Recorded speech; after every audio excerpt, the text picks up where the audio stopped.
Recording.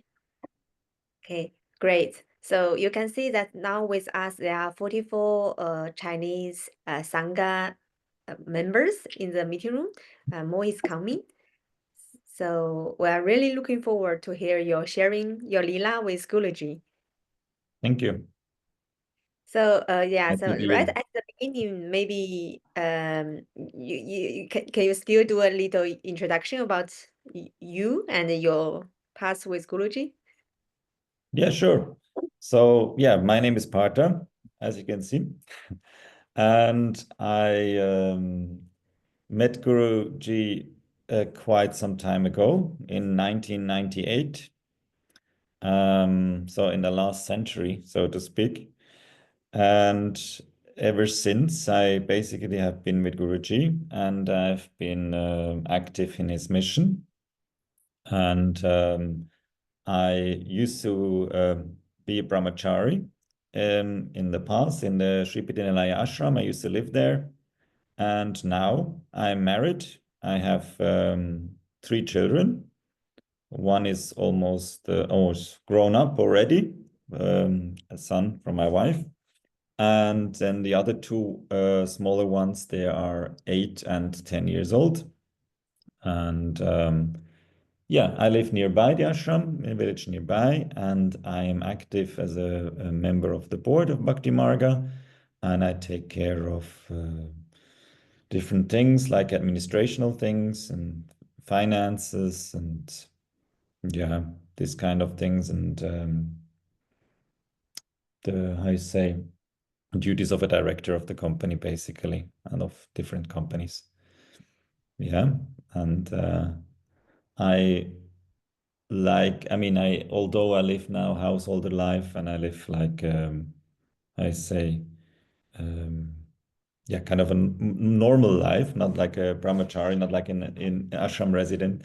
I still do enjoy very much to do my pujas. I take care, or one of the caretakers of a Kali temple in Sri Pittinalaya. So I do puja to Kali, and sometimes I organize pilgrimages like end of this month. I lead a group of 40 people to India, to West Bengal, to different Shakti peeths. So yeah, With Guruji or? he's joining for 2 days in the beginning, and then he goes somewhere else, and the group comes with me, hopefully. Okay, wow. I don't know about that, but we didn't see any like how to say publication about this event. Oh, I think it was on BM Today, 1 or 2 times was published. Yeah, Oh, yeah. okay. Maybe I missed it. Probably there's so much going on, so it's easy to miss. Yes, the Bhaktimaga International is growing like such so fast, and we're become so big. Mm. Okay, so I saw like some participant is asking about the translation. So you can choose the translation in your Zoom. So yeah, just for you be aware of that we have a live interpreter. Yeah, she Mhm. is doing the Chinese translation for both of us. So we also pay attention to our speaking speed. Great. Okay, so not too Yeah. fast, yeah. Yes, yes. But luckily, not nobody can compete with Swami Ravatika or Marin, so we are okay. Yeah, don't worry about that. Yeah. Yeah. I am Swiss, you know.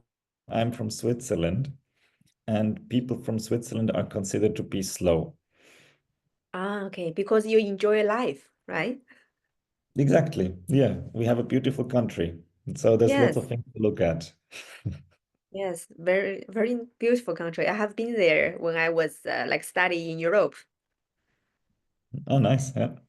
Yeah. So, can we say that Switzerland is the first stop for Guruji's like Europe trip? Yeah, I mean, I met Guruji in India, and shortly after that, I went to see him again in London because London was the place, let's say, in Europe where he went first, because he has also relatives there. His cousin lives in London. And so a few months after my first meeting, I went to see him in London again. And then he also came to visit me in Switzerland. And so basically, after that initial meeting, he came for like about 3 years, or even 4 years. He came regularly to Switzerland. And then later he came more to Germany because there were more people actually. When he used to do programs in Switzerland, about 75% of the participants were Germans. So after a while, we realized it's actually better to move to Germany because there's so many Germans. There's such a much more, demand, so to speak. So that's why it shifted from Switzerland to Germany. But initially, yes, Switzerland was his main place. Yeah, Yeah, in okay. Europe. So Yeah. let's go back to the first place. You met Guruji in India. Yes. Yeah, so how did that happen? I heard that it's like on the street randomly. Yeah. Yes. Pretty much. I was on a big square with many people, and I was just standing there. I was there with a friend, and I was 17. I was quite young at the Mhm. time, and I was standing there, and I was just looking, and then I saw maybe 50 meters across from me, I saw a young man standing there. I thought he was Indian because he had dark skin, and he was looking at me and he was smiling. Yeah, he had like shoulder long hair till here, and he was smiling at me, and he had this radiant smile, and then I was smiling back, and then I, was minding my own business again, and then when I looked back, he was still there smiling at me, and so it was kind of So a it's bit like awkward. Yeah. it's like he's sending a signal, like Yeah, when kind of. Yeah, he was just kind of making contact, and I didn't know who he was or what he wanted. And then he started coming towards me, wow, and he and actually walking you. yeah, he came towards me, and he was asking, where I was from, and I said I'm from Switzerland, and he said, okay, he knows some old lady from Switzerland, he told me.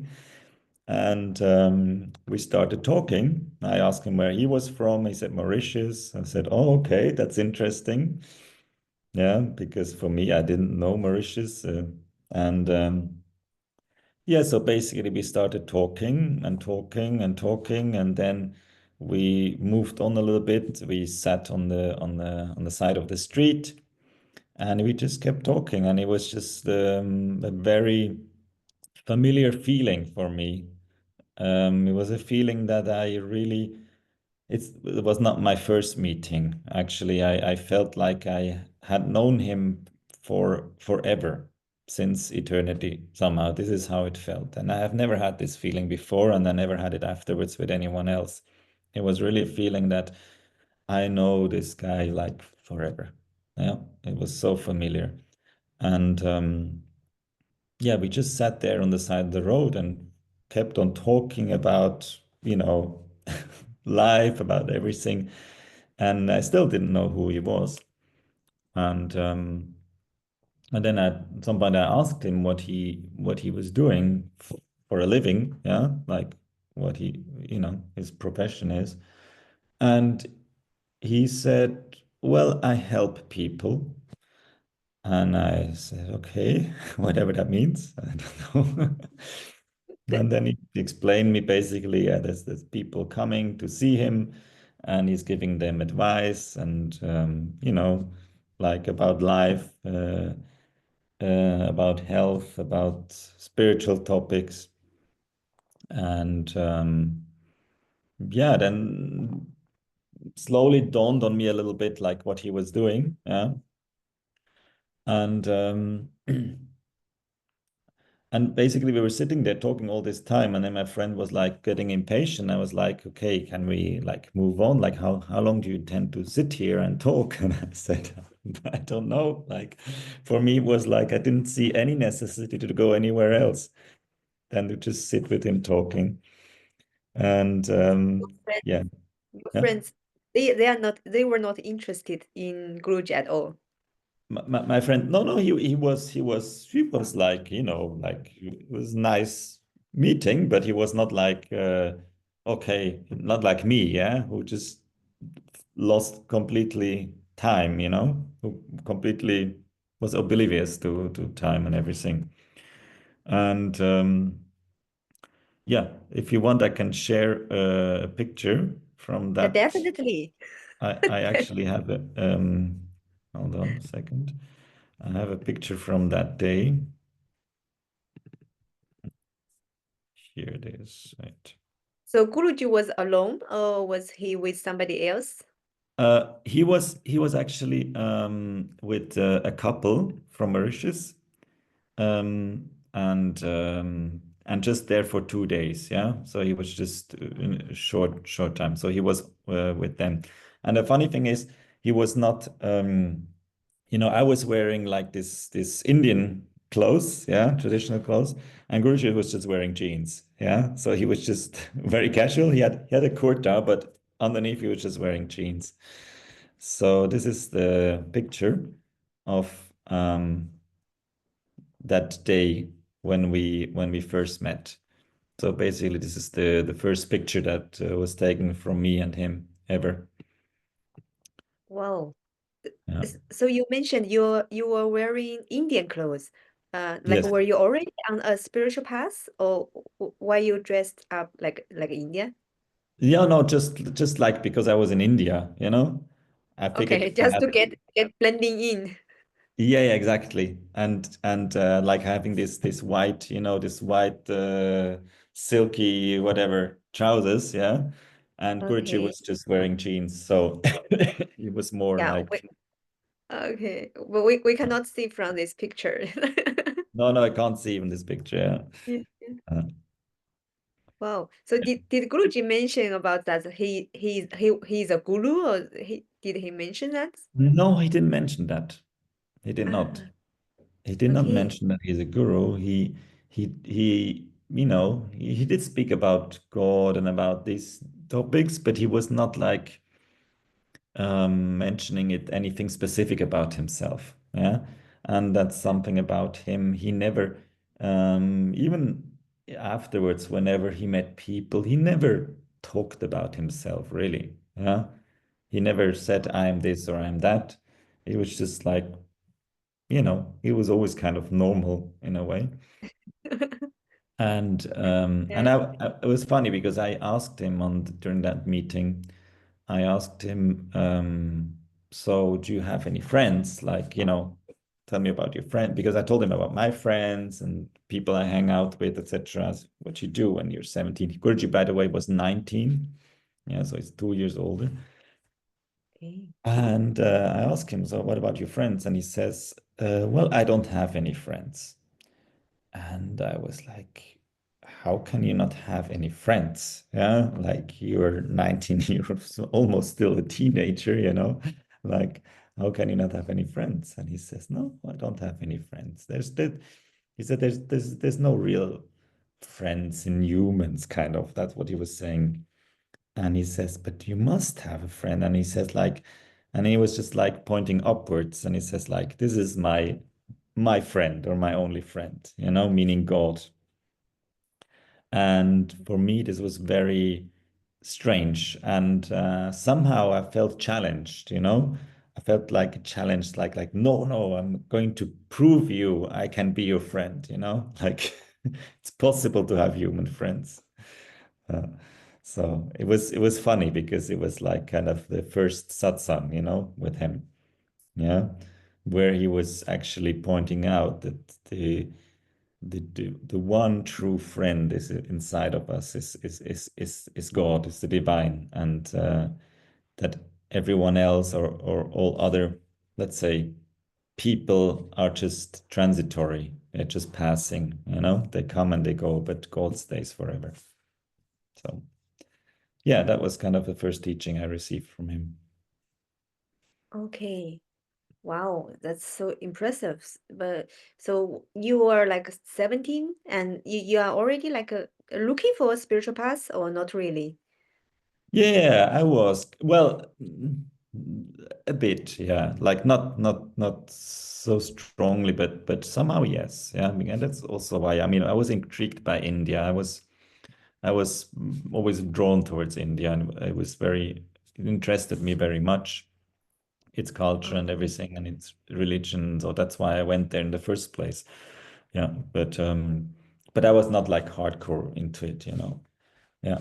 Uh, I mean, in a way, I never wanted to be also. That's why probably I'm a householder now, and not a brahmachari or swami. okay. Yeah, that would be a very interesting story also that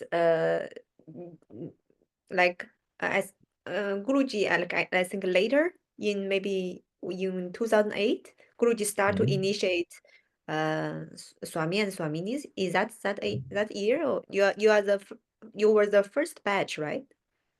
Yes, yes, I was there. Yeah. Mhm. Okay. So what does it look like? Because nowadays, the ceremony looks really something. So how was it like for the first time? And how did it Um, like, decide? I think to be honest, I think the ceremony back then was even more complex than it is now. Um, because, for example, what we had to do is we had to go into silence for 10 days before the initiation. So I remember I was with Swami Anasuya. I mean, at that time he wasn't a Swami, but we were together in a room, and so we stayed in that room for 10 days. Yeah, we did not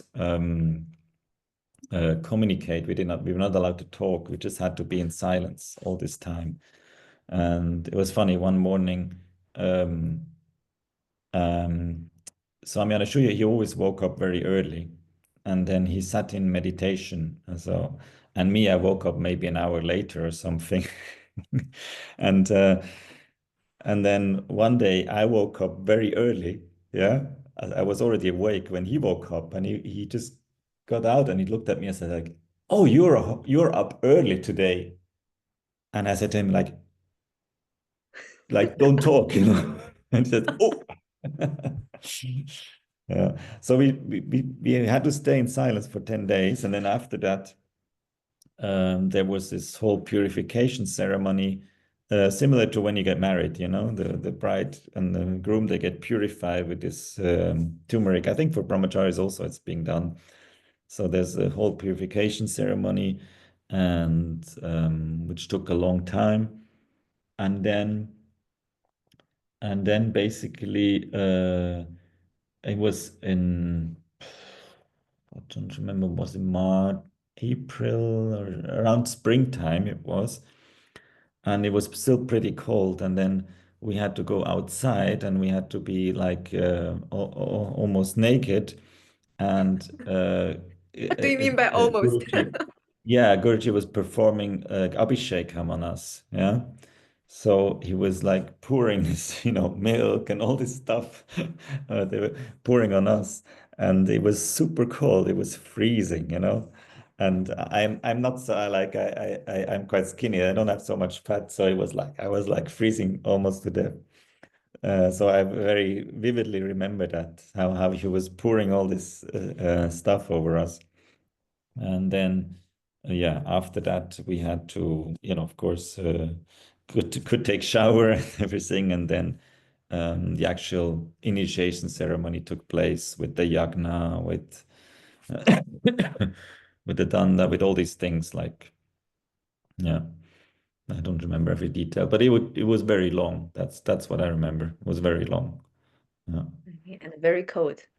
Yes, well, initially, yeah, they're outside for this Abhishekam. Then afterwards in the temple, it wasn't cold, but before that, it was super cold. Yeah. And then he gave us all the names, and he basically we all got a name of Arjuna. Yeah. So all of our names have something to do with Arjun. Yeah, like my name Partha, that's the name of Arjuna. Or Okay. yeah, Anasuya also, or at the time Dhanam J, or Kuru, Swami Kurunanda. Yeah. Okay. So how did Guruji bring this up? Like suddenly he said that I'm gonna initiate you to become Swami. Did he like even explain what does it mean by Swami? He brought up that topic about a year before already, or so, and he said like, I'm gonna make sannyas. Because initially also like he made us brahmacharis, like we also didn't know what brahmacharya was, whatever. We just like kind of gotten into it, and then at some point he brought up, well, I'm gonna make sannyas, and I said like, what is sannyas? And he said like, yeah, this is like complete renunciant, yeah, like you know, no possessions, no I say no relationships, no nothing. It's just like, and I was like, inside of me, I was like, that's not for me. Yeah, that's the feeling I had inside of me. It was like, no. Um, so I was like, no. But anyway, as time went on, then yeah, he decided at some point now it's time. And I didn't really, I don't know, I was not 100% convinced, yeah.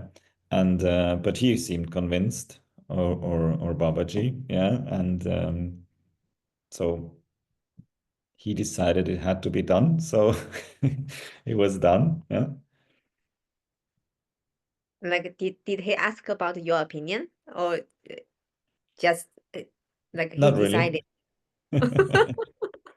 So the Guruji decided like you will get Yeah, initiation. I mean, it's of course, I could have said no. Yeah, of course, I could have said no, I don't want it. But it was kind of like, it was kind of a natural thing that was happening. Yeah, and so I went along. Yeah, and I thought, let me see. Yeah, like how it is.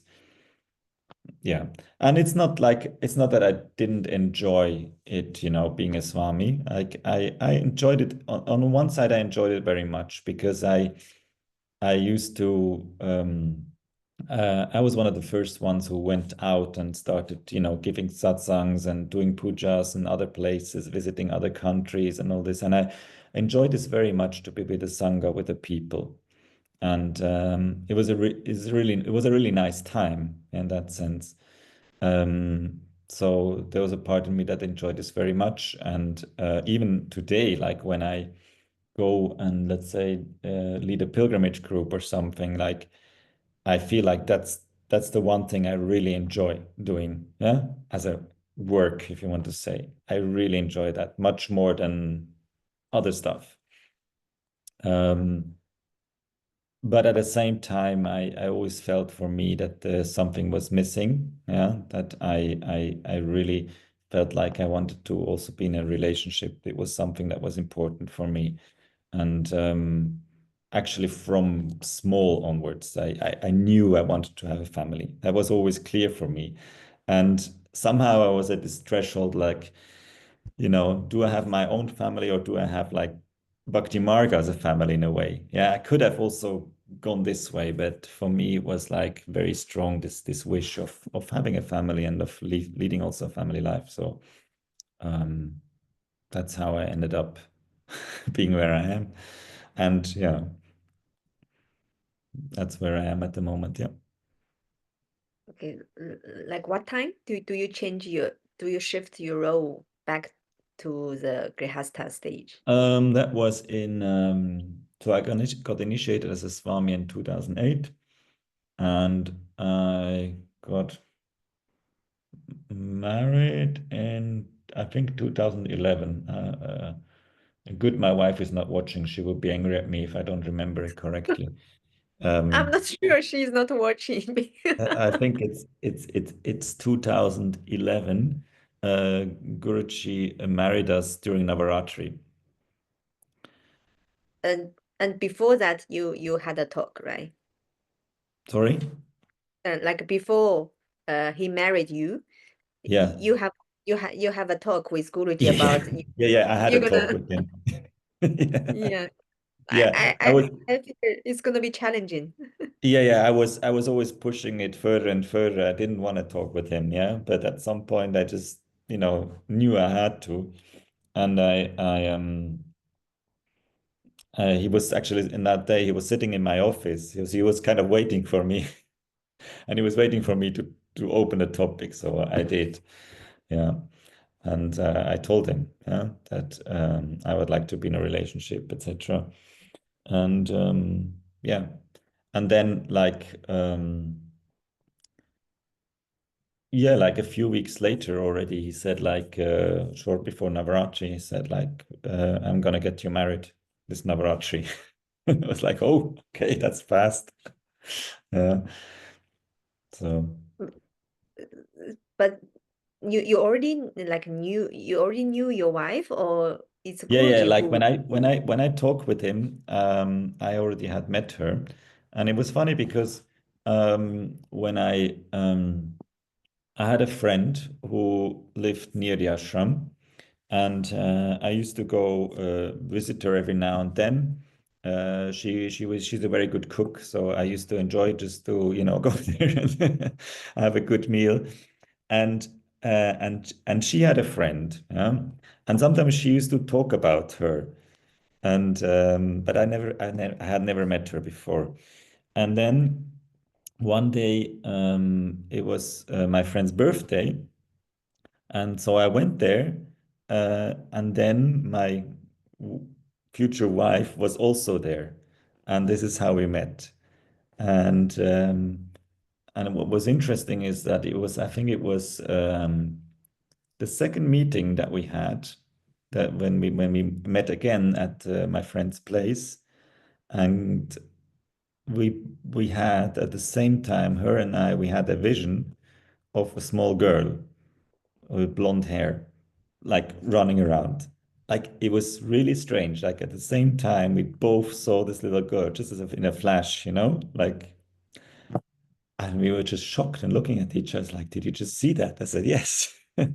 And in that moment, it was clear to me that this is our child. This is it was clear to me that we're gonna be together, and we're gonna have a child.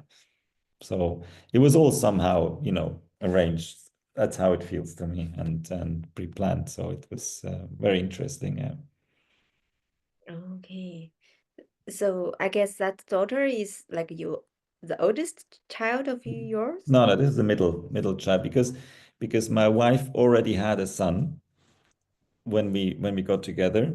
He was at that time 7 years old, 7, 8 years old, and yeah, and afterwards, like when we were together, my daughter was born then 1 year later, in Okay. 2012.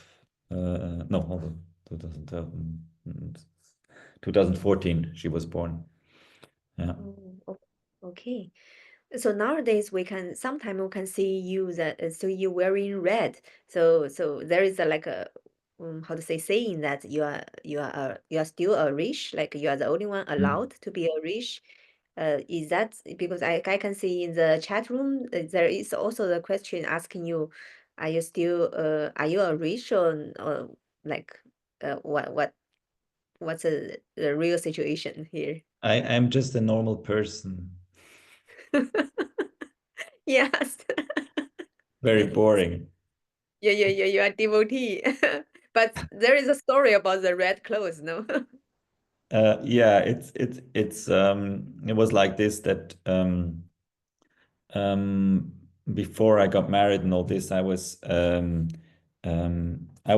wearing red because for me it was like my I say association to Divine Mother, yeah, because red is Shakti, and I always associated it with Divine Mother, so I liked it very much to wear this color, and so when I got married, then obviously I wasn't supposed to wear that anymore, and And I asked Guruji, look, Guruji, I know I'm not a Swami or Rishi, but can I wear red? Yeah. And he asked me like, why? Why would you want to wear red? I said, yeah, because I'm attached to it, because I feel connected with Divine Mother when I wear it. And he said, you should not be attached to anything. And I said, yeah, okay, fair enough. But then it was about a day later, he came to me and he said that he spoke to Durga and that she said, it's okay, I can wear red. So this is how it happened. So when I do like prayers and all this, I still wear red. Yeah. Okay, wow, that's nice to know. So you are worshiping the Kali temple, I mean, Mhm. on the in the SPN, right? Yes. So that temple is quite special. Is there some story you can share with us, like how this temple like be built, Well, or do you have well, any? well, well, Guruji decided at some point to make a Kali temple there because, I mean, she told him, because she lived in that tree next to the temple, actually. And so she told him that she's present there, and then Guruji decided to build a temple. He actually wanted to build it just right next to the tree, but it wasn't possible because of the roots. He would have damaged the roots of the tree, so it was built a little bit on the side. And Okay. then it was in during, I think, Navaratri 2009 when the temple was initiated, or around that time, or before, a little bit before. I don't remember exactly. But in any case, it was a very special Navaratri. It was a very special time because every day when Guruji was doing the yagna in the fire ceremony during Navaratri, she would appear like in such a way that Guruji went completely into bliss. And when he was doing the yagna, and he would just have tears rolling down his eyes, like he was so like immersed in her love. And then he would laugh and he would like be in ecstasy like all the time during the yagna. It was brilliant. It was really amazing, like her presence. It was a very special Navaratri in any case. And yeah, that was the time when the temple was built. Yeah, Uh, was initiated. yeah. Yeah. Is there any photo to share with us about Guruji in that trance? Oh, no, I don't A little have. bit sudden, Sorry? a little bit like a surprise. Yeah, yeah, no, I don't have a photograph of that 2009. time. Wait, or let me see. Maybe I find something. I can just have a quick Great. look. So much Quick look. luck for all these participants in the meeting room. We're almost 100 now. Oh, okay. Yeah, I don't have from that, but I have some other pictures, but not of that particularly. Um, but I can share something else if you want. But Definitely. similar. I just need to find it. No problem. Because for some time, Guruji had also visions of Mother Mary, um, the Christian Divine Mother.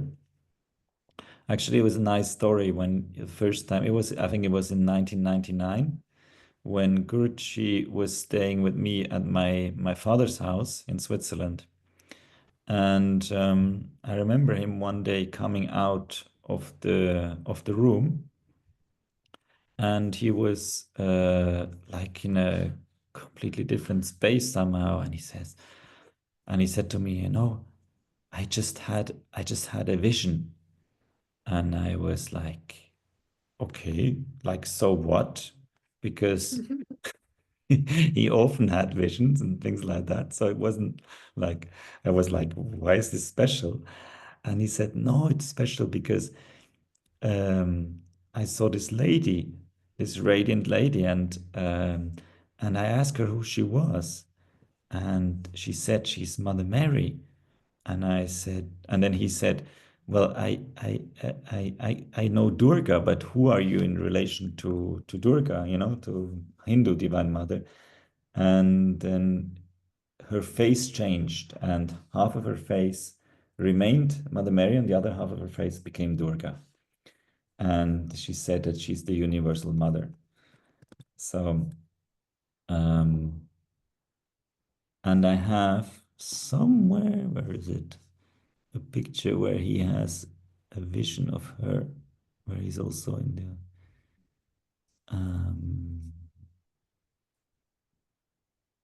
ecstasy, right? Mm.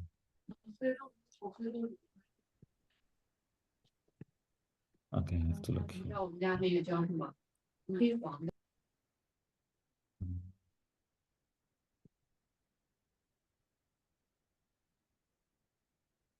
Picture. So I guess you have too many pictures Yeah, I all have a the lot. way. Yeah. It's Yeah. difficult to. So wait here. Here it is. Found one. So yeah, this is one picture that was taken while he was having a like a vision Wow. of Divine Mother. And then he would give like, like rosaries or like mala to her to bless. Yeah. Like people Okay. would give something to bless. And I remember once when we were in London, we were at a friend's house, and he suddenly, fell on his knees and had an apparition, a vision. And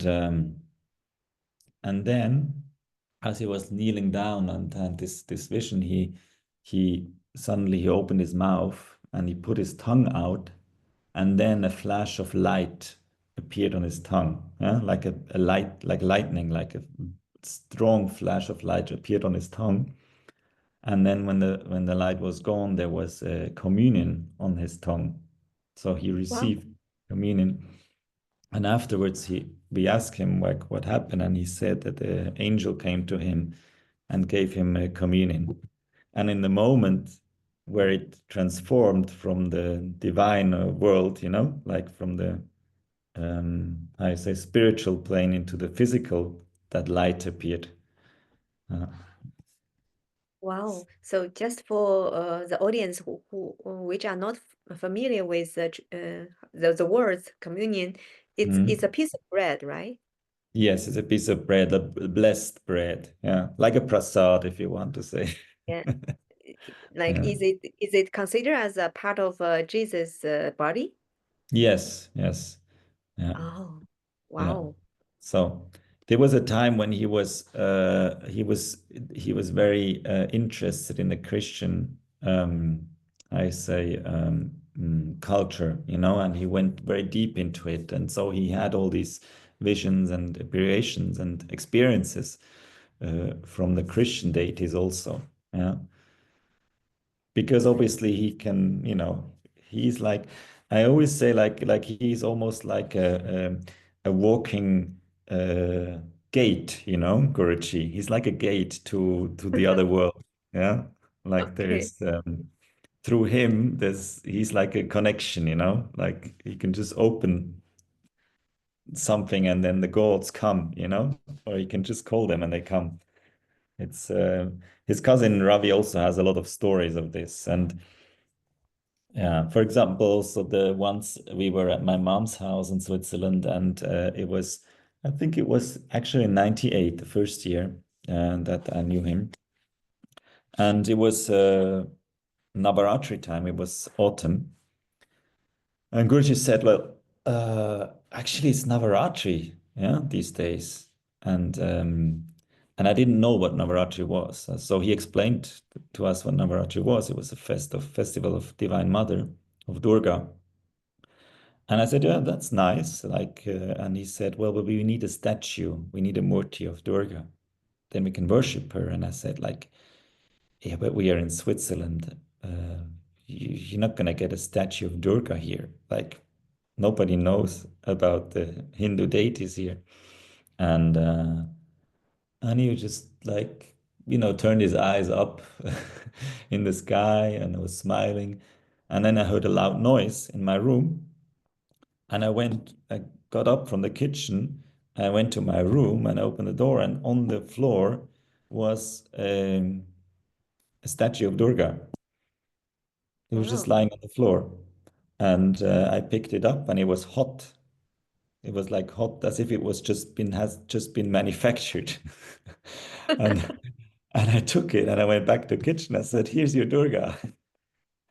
And Guruji So you was, recognize Durga, like you know huh? how Durga Well, deity. I obviously I figured it was Durga, yeah, because he Like wanted you one. know. Yeah, he wanted one, and it just manifested, She just and then he smiled and he said, whenever I need something, Divine Mother always provides. That's why I never worry. He said, I never worry about anything. Yeah. Whatever I need, it comes. Yeah. Where And is she now? The little Durga. she's at in my house actually. Really? Yeah. She So was for a long time, she was with another devotee, but in okay, France, but that devotee passed away. And now, yeah, she found her way back to me, to my house. like like the house you are in now. Yeah, if yeah, Maybe later we can have a darshan. yeah, maybe later I can pick her up and Wow. see. Yeah. Thank you so much. That's wonderful. Uh, So like Guruji is like a portal. So after like in so many years, did you have a chance to to take a peek? to take a Like take a peek, like you also open the door and you have a like seen. peak, a peak. Yes. I thought you meant a pic, a picture. No. No, a peak. Um, yeah, um. Yeah, many times, but not in the sense that I would let's say necessarily that somebody would appear in front of me, but it was many times inner experiences that he was giving me, yeah, and visions and also states of being and of bliss and all this this. Yes, he would give me. Yeah, I had many times. Um, yeah. Maybe share one share one with us. Hmm. Mm. Yeah, once I was we were in Vienna. Guruji was giving a darshan in Vienna, in Austria, and we were staying at Yamuna's house, Yamuna Shri's house. She had a house there back then in Vienna, and I had a room down in the basement, and I was reading this one book about Divine Mother, Devi Lila, it's called. It's a very nice book actually. And I was reading that, and I was going into this very meditative mood, yeah. And I was just meditating on Divine Mother, and as I went deeper and deeper into this mood and into her and into this bliss, and then suddenly Guruji came in to the door, and he was smiling, and he looked at me and he said, "Oh, you are becoming her." Yeah? Like he could see that her presence, yeah, and and then I said, "Okay, is that okay?" Like I was not sure, yeah. And he said, "Yes, yes, go on, go ahead, like with your meditation." And he went out again. And then I went further in my meditation, deeper, and then I had this experience of Divine Mother where I realized, or I saw or experienced, yeah, that she is everything. I basically experienced that um, she is every human being in this world. It's just her. There is no Ramdasi or Partha or, like it doesn't exist. It's not real. It is actually just her. Um, and she only consciously forgets herself when incarnating in human beings. Like it's her game, to forget herself, to forget who she is, just to find herself again. But at the same time, I also saw that there was a part of her that is always conscious. Yeah, there is tiny parts of her that consciously forget who they are. They forget that they are Divine Mother herself, or Kundalini Shakti, and but a part of her always knows.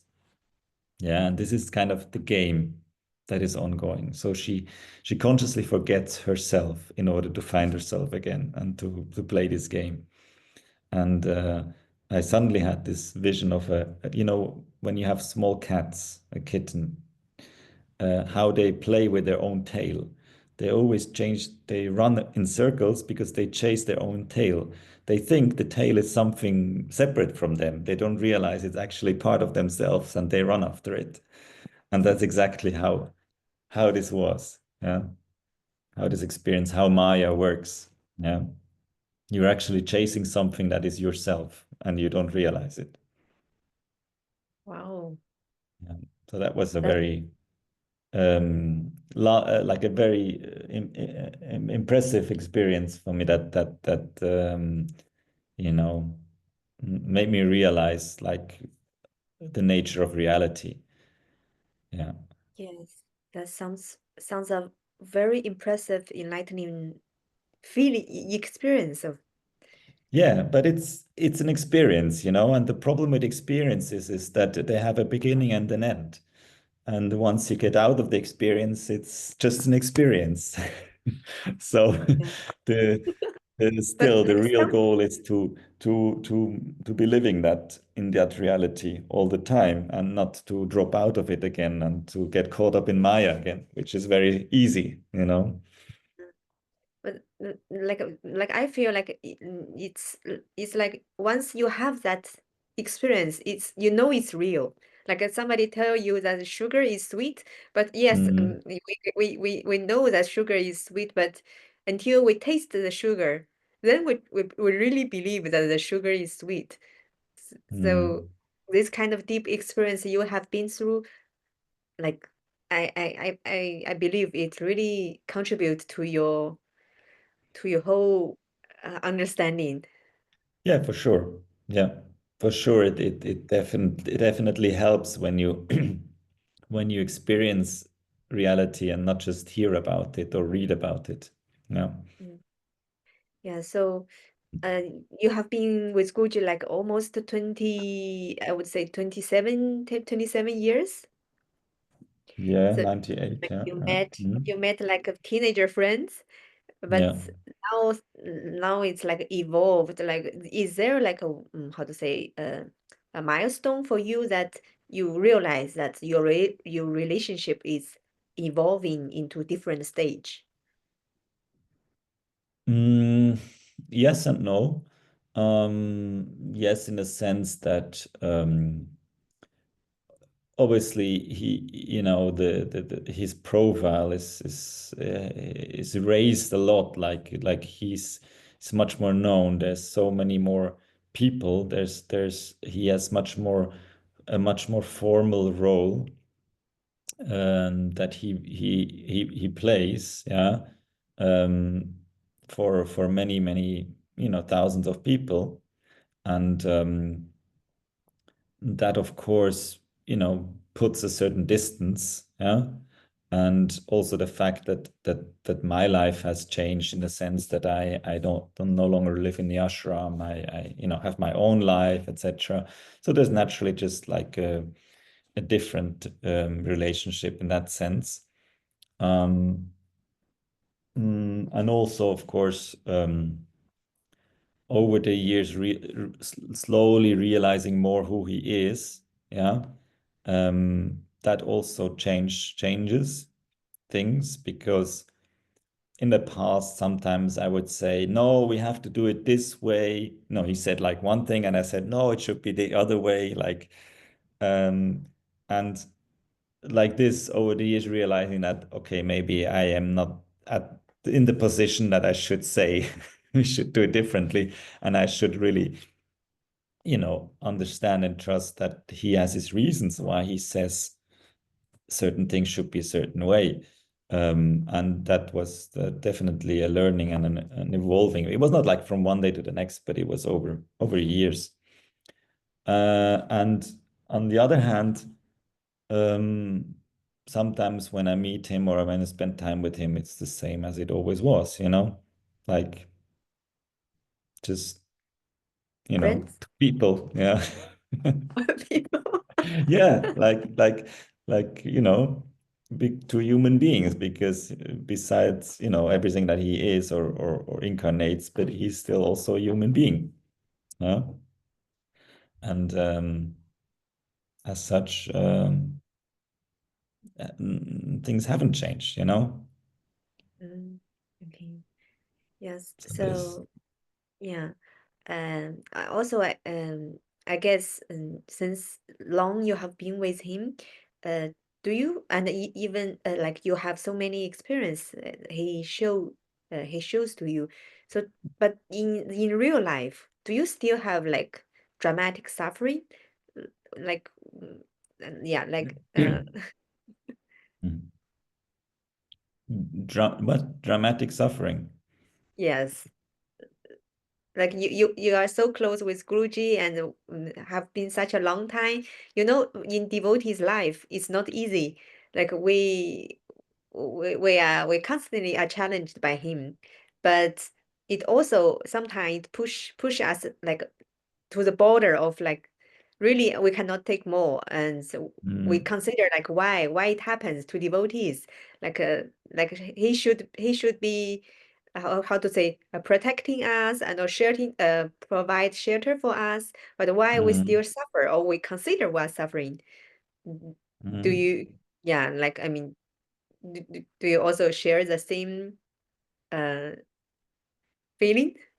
Yeah, I mean, look, even I would even go as far as even he experiences suffering. Yeah. Um, like his as a person, as a human being, even he goes through suffering sometimes, and or sadness, and because that's just what comes when you take a human form, yeah, that it just comes with it. And it's just that he can process it differently, yeah, than most people, because he is aware, like he can just at any time, let's say, choose to experience his true self or his divinity, yeah. Whereas for most people, they're not able to do that. They're caught in their suffering, in their emotions, in their thinking, you know, in their pain. And but even he has, things that or health things, etc., that affect him. So um, I would say nobody's exempt from that. Nobody. Yeah. I mean, even when we think about the lives of saints or of enlightened beings, of avatars, all of them suffered at some point in their life or had difficulties. All of them. Yeah. Rama was exiled. I mean, uh, for 14 years, for example, and even after that, his life was not easy. And Jesus was crucified. He was literally killed, like um and his followers, Jesus' followers, this is a good example, because his disciples, like, how did they end up? Like, except for like one or two, all of them got executed, all of them got killed. you know, like they experience suffering. So like just because you follow a master or a divine being, it doesn't mean that you're exempt from suffering. Yeah. Because the one thing that you're supposed to learn when you follow a master, a spiritual teacher or an avatar, whatever, is that this is not the reality here. That's not the ultimate reality. And that's their whole teaching. Their teaching is to make you free. And how do you get free? You don't get freedom by being exempt from suffering and everything is going perfectly. In the contrary, it's probably you're gonna maybe gonna end up more into Maya and illusion. But so the main thing is to put into practice the teachings and to anchor yourself in your own self, in your true self, and not in the outward circumstances. And so the more you do that, the more you train that, let's say during good times, the more it will help you during bad times, obviously. Yeah. Mm. But nobody's exempt from that, and neither am I. So, and I also have, concerns, fears, worries, etc. Troubles. I have 3 kids. Yeah, I have a wife. That alone is is is sometimes difficult, and at the same time it brings a lot of joy, but at the same time it also brings challenges. And the same goes for my in my work. The responsibility, etc. Like, yeah, like these things happen, and we can't really we can't really avoid them. We can only learn to deal with them. We can only learn to look through reality, to look through to reality, yeah, as it is. Even though it's sometimes very difficult when we suffer, when we lose someone, when we are sick, or somebody is sick in our environment or something like this. It's very difficult, of course. But again, like, it's just everything is transitory. Everything passes in this world. Nothing stays. Not the joy, not the sadness. Yeah. Yes, that's true. So our time is almost up, and so we leave some time for the audience to ask their questions. I saw there are Sure. already some questions from the in the chat box, and Mhm. one is they said they heard that your previous life were associated with Paramahansa and Yogananda. Is that true? I don't know. You don't know. I don't know. I mean, so far I have not, I haven't been able to verify that for me personally. Um, so I mean, Guruji Okay. has said things to me, yes, but but I can't say, from myself, like I don't know. Yeah, and also I have never really been interested in it, to be honest. Um, and neither does Guruji talk much about these things. Yeah, he doesn't really, but it's possible. Yeah. Mm. Okay. I mean, yeah. So yeah, like as always, Guruji does not encourage us to dig out the previous life or past life, something like that. No, he doesn't, because it's not the focus of his teaching. The focus of his teaching is beyond that. It's the source. It's the soul, and each life is just a chapter of the book of the soul. Yeah, but he wants us to know the actual book, and not just pages of that book. Yeah, but in the meantime, you mentioned that Guruji said something. You mean he said something about this Yogananda with you? Yeah, yeah, but like it's not really relevant. Yeah, Okay. I mean, there's certainly a connection to Yogananda, and but again, it's nothing like official or that I would want to talk about, let's say, because Guruji doesn't want this to be a topic, or Mm, yeah. okay, great. Yeah. So, okay, so there is another question. So they ask, can you share one story between you and the Divine Mother? I already shared one. Yeah, I was thinking, yes, you shared. Uh, mm, yeah, I can share one more, which is when I was once, I think it was 2010, I was in India for a couple of days. And I visited Kanchipuram. Um, Kanchipuram is like in the south of India, it's like a temple town. And um, there is a temple of Kanchi Kamakshi Devi. Kanchi Kamakshi Devi is a form of Lalita Tripura Sundari, is a form of Divine Mother. And the Kanchipuram temple is very famous, a very important temple. It's where Adi Shankaracharya uh, um, received the Sri Yantra. Yeah? And so I was in India. We went actually to Venkateshwara temple, which is a Vishnu temple. And then I was together with Anuprabha, with a friend. And then Guruji actually was like this. Guruji told us, go to Kanchipuram and have darshan of Ma there. Have darshan of Kanchi Kamakshi Devi. And we said, okay, fine, we go there. So we went there and we got into the temple compound. It's a very big temple compound. And we got there and we wanted to enter the temple. And there was a big sign there that said, non-Hindus not allowed. So non-Hindus, which is obviously I didn't wear a Okay. tilak and I'm not really looking Indian. So the guard was saying, no, you can't go into the temple.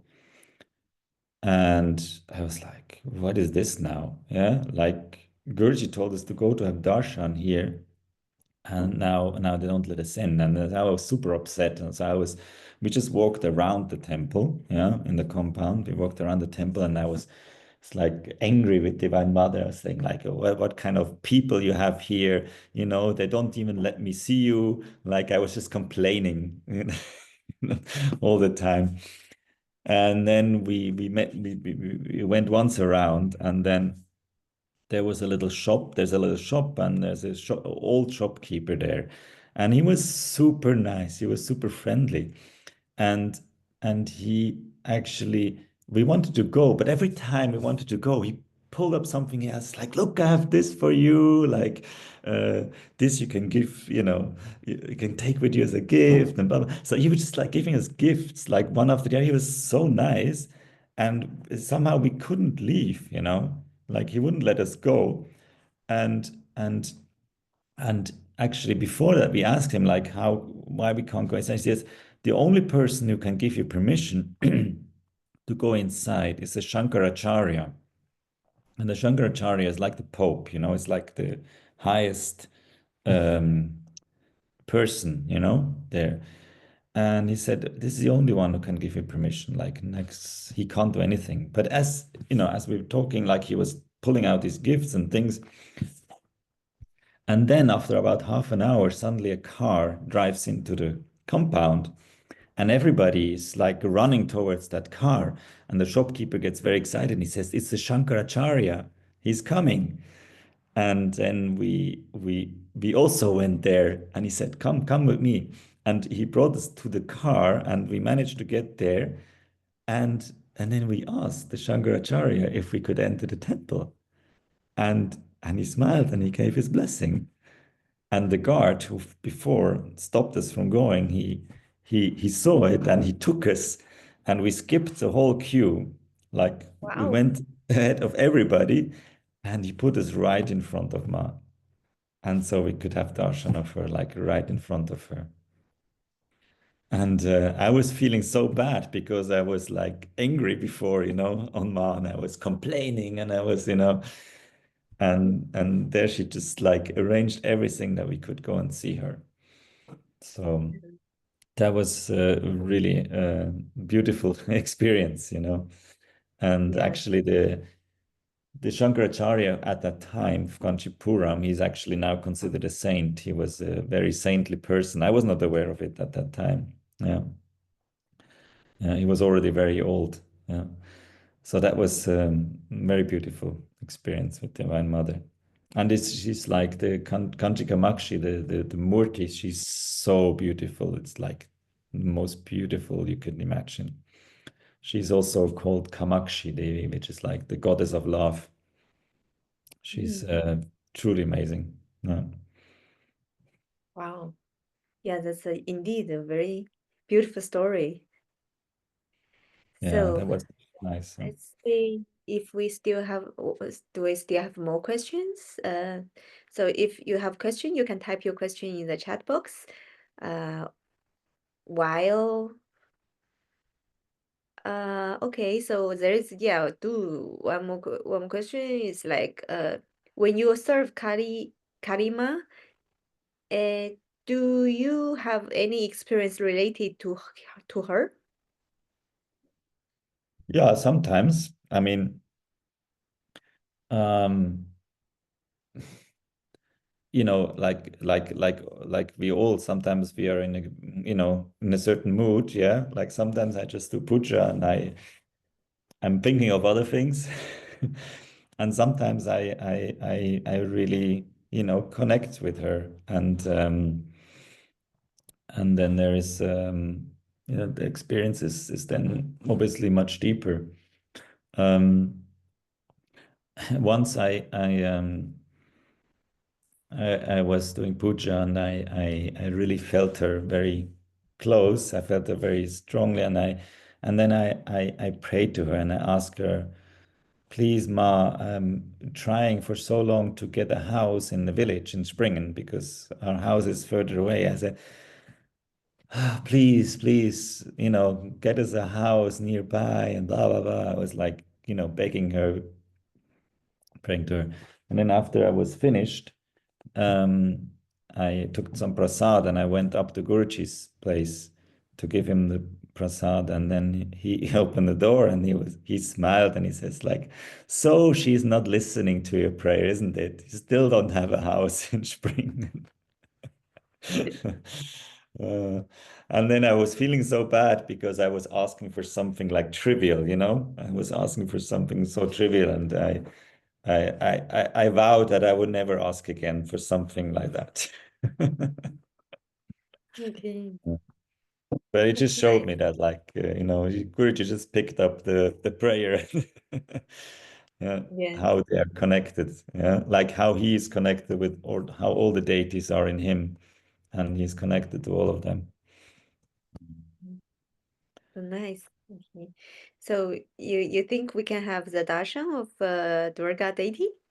Oh yeah, I have to see. Yeah, I have to go. Give me a few minutes, then I can. Yeah. Yeah, Okay. definitely.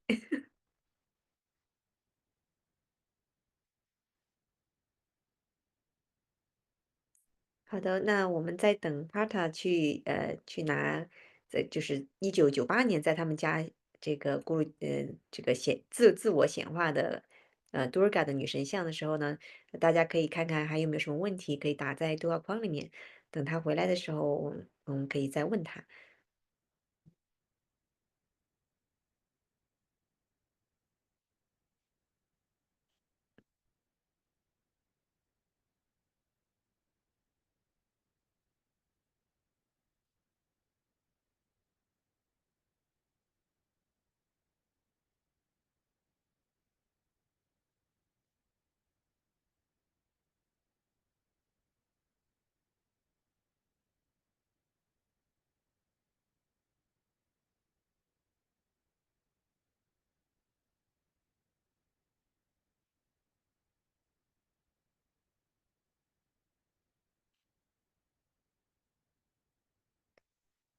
哦，对，等会儿等会儿 Durga 女神来的时候呢，也欢迎大家就打开视频，可以让多尔嘎女神看看你们。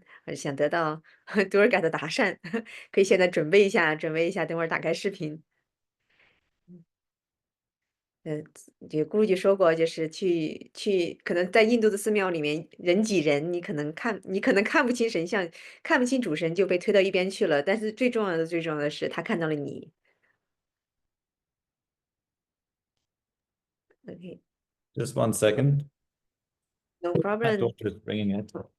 It's bringing it. Ah, okay, your daughter. Nice. Yeah. Darshan of two, two, how Ist to das say, mehr zeigen? So, Jai Gurudev. Wow. Okay. so. Dankeschön, Schatz. Ja. Wow. So you can see that many of us opened our camera here in Ja. order to have darshan from the Devi. Ja. Wow, so delicate.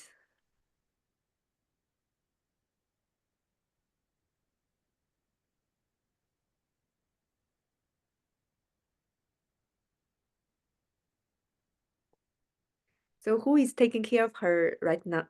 Right now? Yeah, it's me at home. Oh, Yeah. okay. Yeah. So yeah, thank you so much. Thank you. You're welcome. Okay, so there is I'm not sure if this question, if you are not comfortable to answer, it's okay. Mhm. They're asking about your Ishtadev. Mhm. My Ishtadev is Mahagauri. A Gauli. Yeah, Okay. Mahagauri. But all Devi, so Yeah. In the end, it's the same, yeah. no? This But other that's side of the same coin. yeah, but that's really how to say, I never heard that anybody else has her as Ishtadev. Yeah. It was It's quite also unique. in this during that Navaratri when 2009 when the Divine Mother came like every time during the yagna to Guruji. It was on the 8th day when Guruji was doing the yagna um, that after he was came back to normal, after being in the bliss and etc. He called me and he said that she told him to let me know that she's Maishadev, Mahagauri. And I was surprised also, yeah, because I was always serving Kali already, and so yeah. Okay, nice. So the next question is, we heard that around 2008, there is like huge events that half of the followers before left Guruji. So what happened during that time? And like, how do you experience that huge change? Hmm. It was a quite stressful time, um, and I say, yeah, it was fun because Guruji, on several occasions, different people he already announced that this was gonna happen, but not to me. He didn't say anything to me.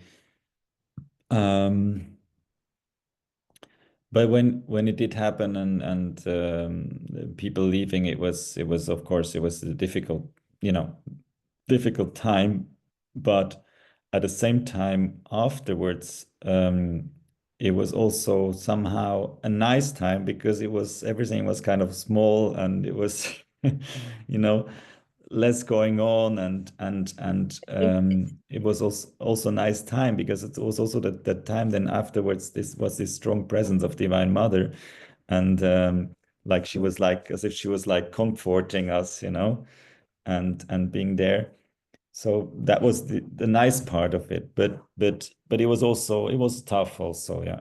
It was the difficult time also, of course, yeah, like always when something like this happens when yeah, people had a certain image of Guruji and the way he should be or should live, and that wasn't met, yeah, or that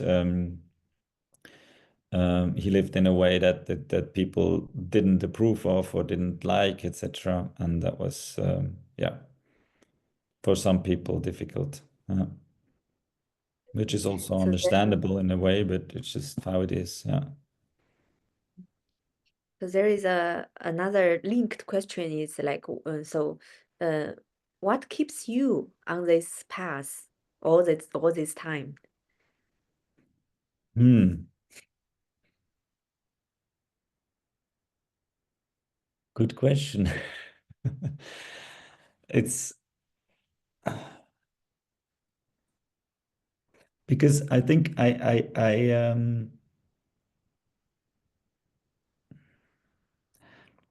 know that there is nothing in this world that can really,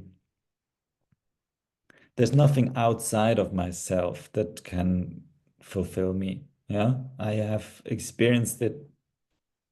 My life experience has brought me to this point that I realize this the only thing that can fulfill me is inside of me, and how do I remember that is by doing sadhana, by doing my spiritual practice, and by being dedicated on this path. Is that yeah, I think that's what keeps me on this path, is because I know there's nothing that can really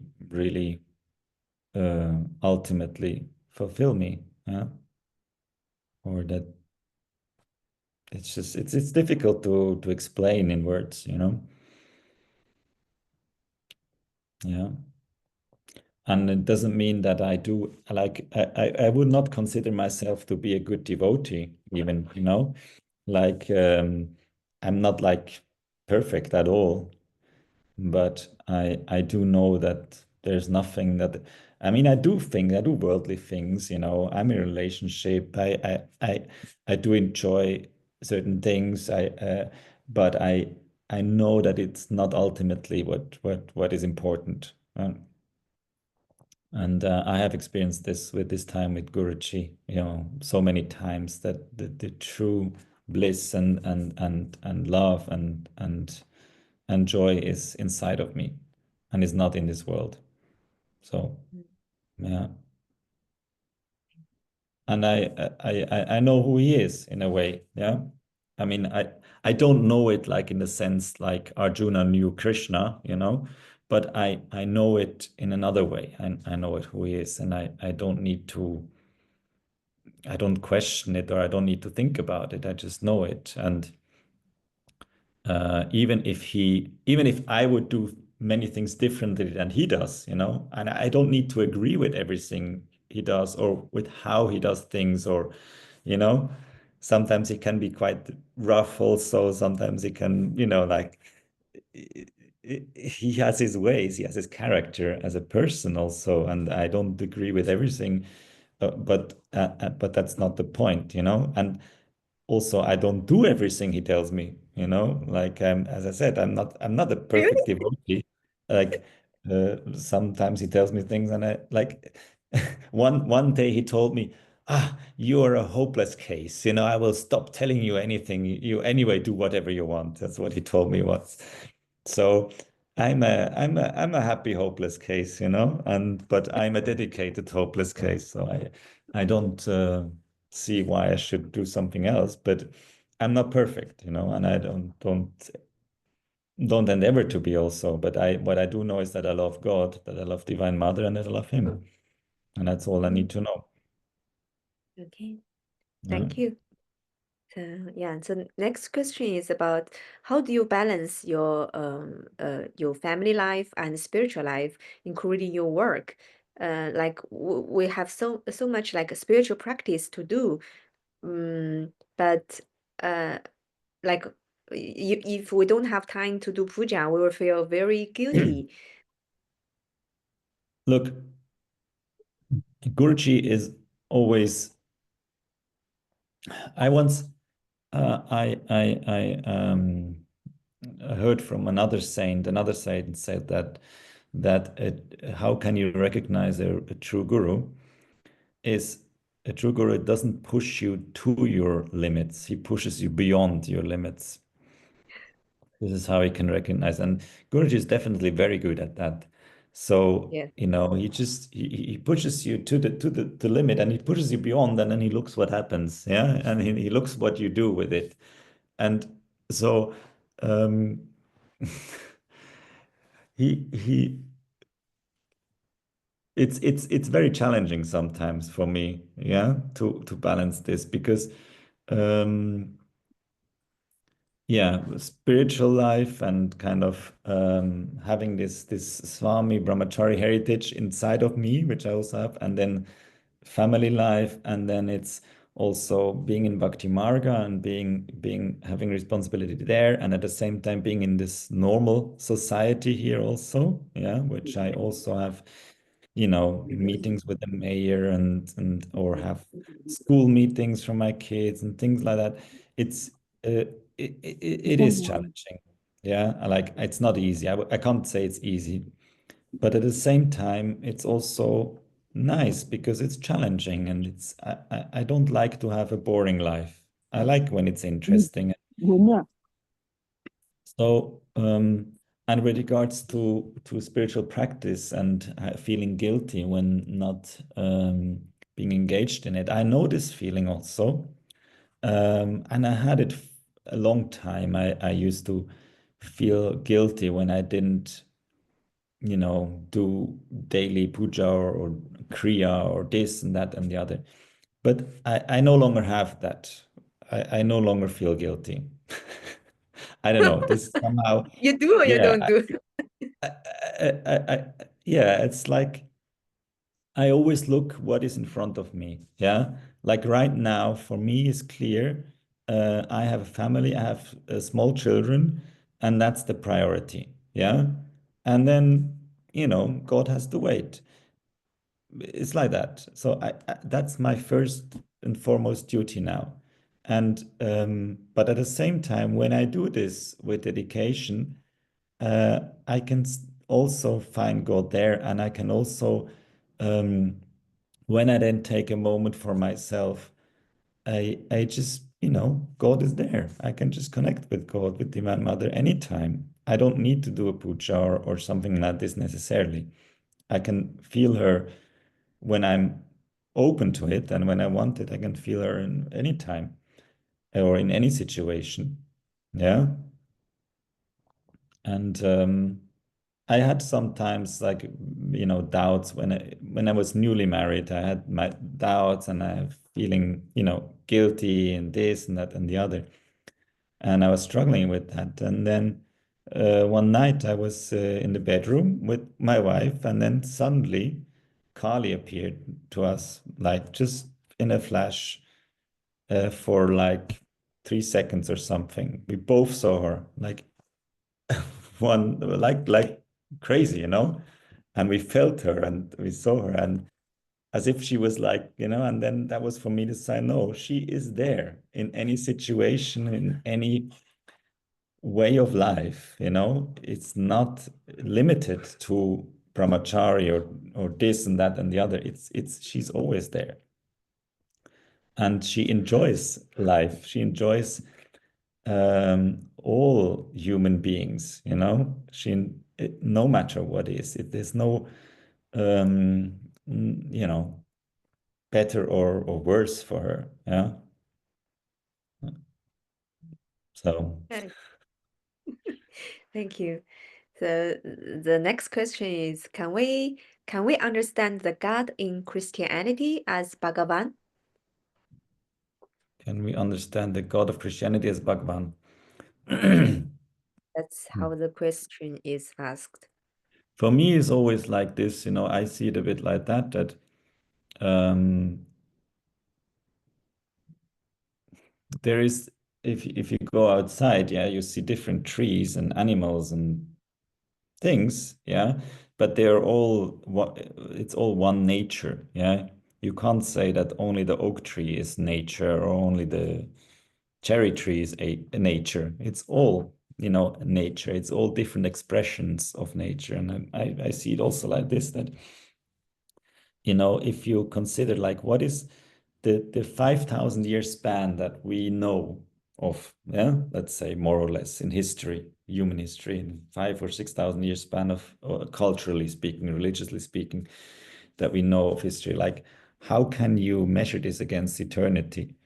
Yeah, like it's a joke, you know, like for me, this I don't even ask myself this question anymore. If we can consider this as a Christian God as Bhagavan or this and that, it's just for me pointless to ask even that, you know, that question, because it's such a tiny aspect of reality that we experience and see, and it's such a tiny aspect of history. It's just, you know, if you look in the scriptures, in the Veda, like where it's described about the different yugas and the different Brahmas and the different Vishnus and the different Shivas and the different, you know, like it's completely crazy. Like what we experience, what we see is like it's just one little part of one creation, of one universe, of one, you know, Yes. there's it's endless. It's endless. So yeah. Mm. Okay, thanks for Sorry, your I share. maybe I didn't answer this question properly, but No, no, yeah, it's a very lovely to hear your perspective. Like, yeah. So I saw there is another request that they didn't manage to see the Durga deity. ah, So yeah, sure. possible Of to course. Yeah. let us have a Yeah. 1 minute One silence second. again. What's the door here? OK，好的，那我们现在最后的时刻呢，我们再有接受女神的1分钟答善。没看清楚的小伙伴抓紧喽。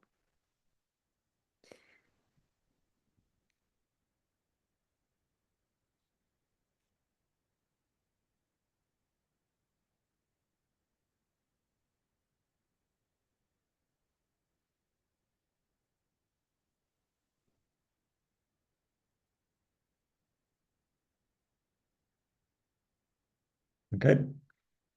Yes, This is thank the you so size, yeah. much. So just that we have the context. Okay, it's the size of like your palm. Yeah, like this. Yeah. Yeah. So, so how does it look like in the back? Just like this. Okay. Very simple. Wow, Yeah. nice. Okay. Yes, thank you very much, Pata. To like we booked 1 hour, but it went such long, like already 1.5.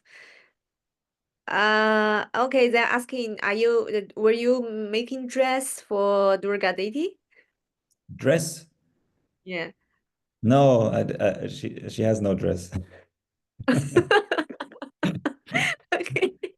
Yeah. Nice. No, I'm not good at this, you know. Mm, yeah. Yeah. Right. She's so beautiful. So if it's covered, maybe it's a pity. Great. So thank you so much to be with us You're with all welcome. the 100 Chinese Sangha members. Thank you for And having we me. hope, yes, thank you very much for your sharing, and we all benefit a lot from it. Okay, all the best. Thank you. Take care there. Very good day. Thank you. Have a nice day. Thank you. You too. Bye, everyone. Bye. Bye-bye.